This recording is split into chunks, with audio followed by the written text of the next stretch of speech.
तो दोस्तों आज हम फिर से आपके लिए लेकर आए हैं देश दुनिया की तमाम ताजा बड़ी खबरें। सबसे पहली बड़ी खबर में आपको बताएंगे दोस्तों कि संबल हिंसा के बीच हिंदूवादी संगठनों को लगा तगड़ा झटका। स्वामी प्रसाद मौर्य ने किया दावा, बौद्ध मठ तोड़कर बनाए गए हैं केदारनाथ बद्रीनाथ मंदिर, कराएंगे इनकी जांच। हिंदूवादी संगठनों की उड़ी नींद। अजमेर दरगाह में शिव मंदिर वाली याचिका कोर्ट ने स्वीकार की तो भड़के असदुद्दीन ओवैसी, बोले लोग जाते हैं इनकी दरगाह पर और जाते रहेंगे, नहीं बन सकता दरगाह मस्जिद। संबल हिंसा में मारे गए लोगों को जामियाते उलमाए हिंद ने बताया शहीद, परिवार वालों को 5-5 लाख रुपए का मुआवजा देने का किया ऐलान। जिला जज के आदेश के खिलाफ शाही जामा मस्जिद की समिति पहुंची सुप्रीम कोर्ट, सीजीआई से फैसले पर रोक लगाने की कर दी मांग। लेबनान में हिजबुल्लाह से सीज फायर होने के कुछ ही घंटों में इजराइल ने तोड़ा सीज फायर। लेबनान में हिजबुल्लाह के ठिकानों पर किया हमला, फिर से बड़ा तनाव, हिजबुल्लाह कर सकता है जवाबी कार्रवाई। बाबा धीरेन्द्र शास्त्री की यात्रा में शामिल हुआ विधायक बाल मुकुंद आचार्य ने ताजमहल में शिव मंदिर और कुतुब मीनार में जैन मंदिर निकालने का किया दावा, बोले देश की तमाम मस्जिदों के नीचे दबे हैं मंदिर। तो दोस्तों सभी खबरों को आपको एक एक कर बताने वाले हैं, वीडियो को लाइक कर चैनल को सब्सक्राइब कर दें। इसी बीच पर तो दोस्तों अगली खबर की ओर, तो संबल हिंसा के बीच योगी सरकार को लगा तगड़ा झटका। स्वामी प्रसाद मौर्य ने केदारनाथ बद्रीनाथ मंदिर को बताया बौद्ध मठ। दोस्तों आपको बता दें कि संबल जामा मस्जिद विवाद के बीच योगी सरकार और हिंदूवादी संगठनों को तगड़ा झटका लगा है। दरअसल आपको बता दें कि पूर्व कैबिनेट मंत्री स्वामी प्रसाद मौर्य ने संबल जामा मस्जिद के शिव मंदिर होने के दावे के बीच एक नया दावा कर दिया है, जिससे हिंदू और बीजेपी सरकार की नींद उड़ गई है। दरअसल आपको बता दें कि पूर्व कैबिनेट मंत्री स्वामी प्रसाद मौर्य ने दावा किया है कि बौद्ध मठों को तोड़कर केदारनाथ और बद्रीनाथ मंदिरों को हिंदुओं ने बनाया है। अगर बौद्धों ने याचिका डालकर इनकी खुदाई की मांग की तो केदारनाथ और बद्रीनाथ मंदिर बौद्ध मठ निकलेंगे, क्योंकि बौद्ध मठों को तोड़कर केदारनाथ बद्रीनाथ मंदिर को हिंदुओं ने जबरदस्ती बनाया है। स्वामी प्रसाद मौर्य ने कहा है कि संबल की जो जामा मस्जिद है वो मस्जिद शिव मंदिर तोड़कर नहीं बनाई गई है। उस मस्जिद के अड़ोस पड़ोस में कोई मंदिर भी नहीं है, फिर भी हिंदूवादी संगठन जबरदस्ती विवाद पैदा कर रहे हैं। अगर बौद्ध अगर ऊपर आए और बौद्धों ने अगर हिंदुओं के मंदिरों के खिलाफ याचिका डाल दी तो केदारनाथ बद्रीनाथ मंदिर बौद्ध मठ निकलेंगे और ये हिंदुओं के नहीं है। तो ये बड़ी अपडेट आ रही है दोस्तों। इसी बीच पर तो दोस्तों अगली खबर की ओर, तो संबल हिंसा में मारे गए लोगों को जामियाते उलमाए हिंद ने बताया शहीद, परिवार वालों को 5 लाख रुपए का मुआवजा देने का किया ऐलान।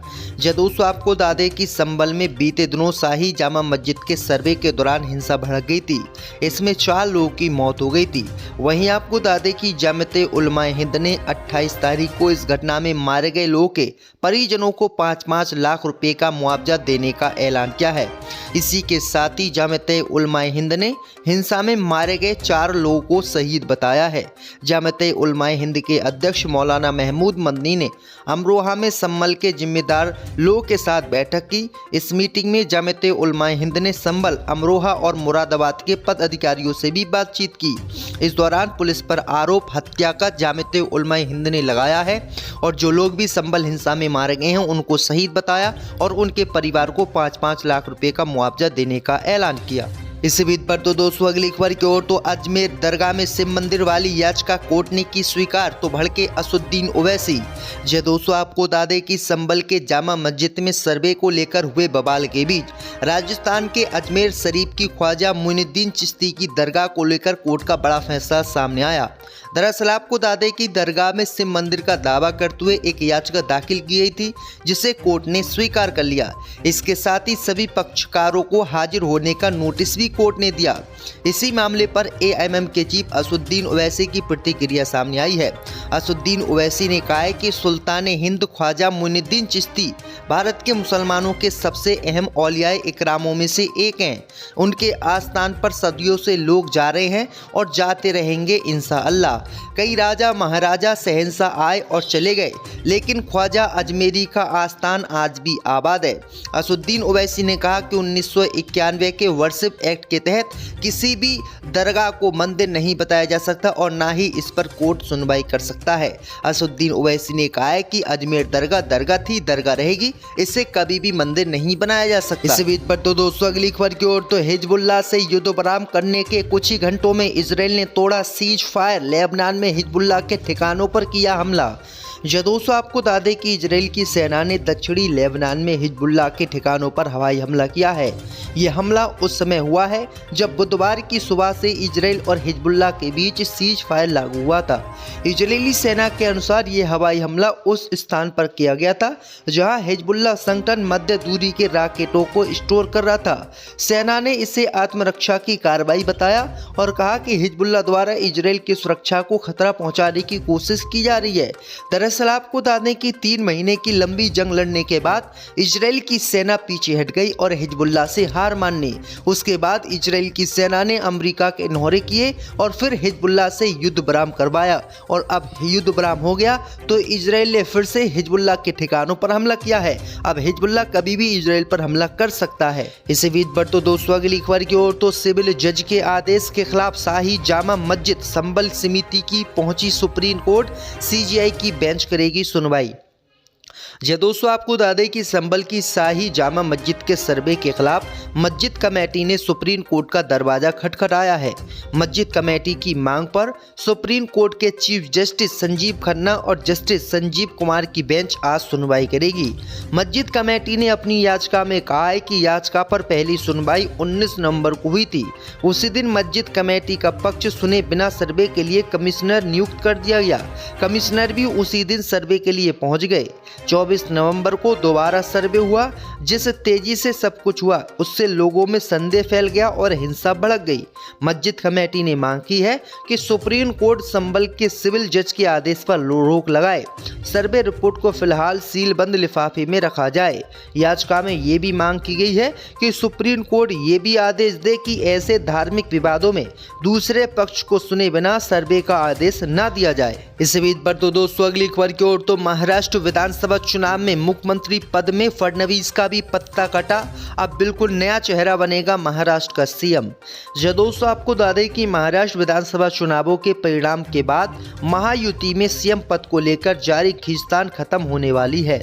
एकनाथ शिंदे ने ऐलान कर दिया है कि वो प्रधानमंत्री मोदी के हर फैसले को मंजूर कर लेंगे।